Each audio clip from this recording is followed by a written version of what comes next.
இந்த மழை நேரத்துல கருவாடு கத்திரிக்காய் குழம்பு செஞ்சு சாப்பிட்டா அதுக்கு ஈடே இல்ல. வாங்க கத்திரிக்காய் பறிச்சுட்டு சமைக்கலாம்.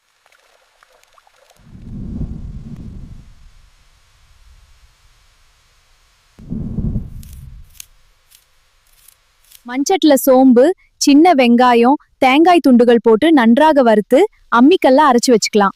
அம்மிக்கல்ல அரைச்சாலே அதோட ருசியும் மணமும் தனிதான்.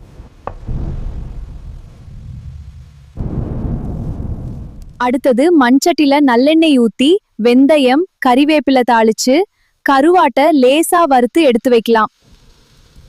அதே எண்ணெயில கத்திரிக்காய், சின்ன வெங்காயம், தக்காளி வதக்கி மஞ்சள் தூள், மிளகாய் தூள், உப்பு சேர்த்து அரைச்ச தேங்காய் விழுது புளித்தண்ணீர் ஊத்தி நன்றாக கொதிக்க விடணும்.